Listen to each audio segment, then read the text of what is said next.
I am fortunate to be here today with Ron MIirr. Welcome, Ron. Thank you. We're fortunate to have Ron hosting our conference session in 2019. It starts with us. He'll be hosting this session around family engagement.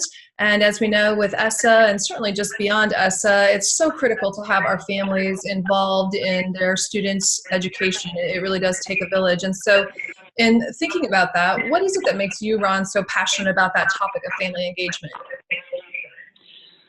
Since 1993, I've been able to work in this area. And what we've learned over the last 25 years is a lot about how to partner with families in ways that support learning. There are a lot of things that families can do for schools, but what we know for sure is that families can have a positive impact on their students' learning, and that's really the goal of every school.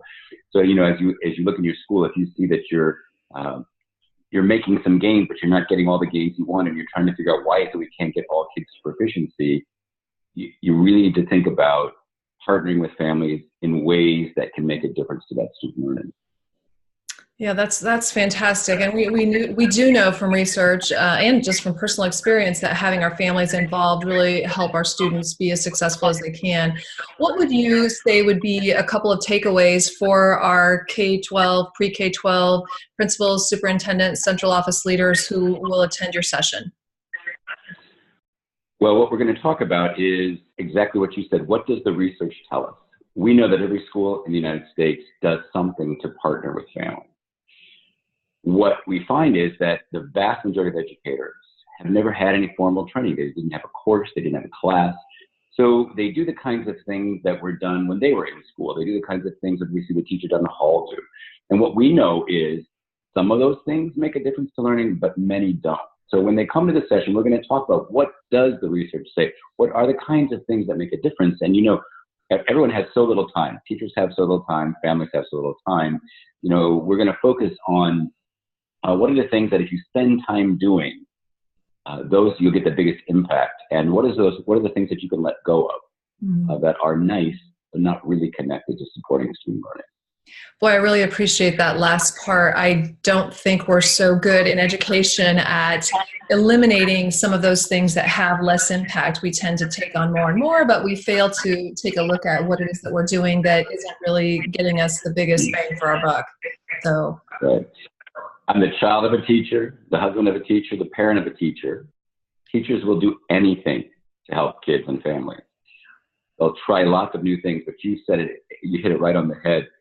We just keep doing everything else as well. And so the hardest part, I think, of the work that we've experienced in the last few years is really helping folks let go of ineffective practices, which are often the ones that are these traditions that everybody loves and they're fun.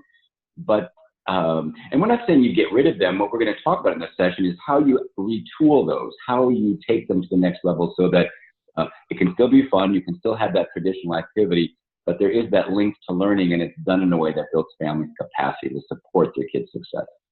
Yeah, that's great. The word retooling, I think, is such a powerful word because sometimes I think we lose sight of in education when there is something that might be better, the fact that it probably has roots in some practices we already have in place. So it's not this complete overhaul, it's reimagining and thinking some of the things that we've been doing to get better results.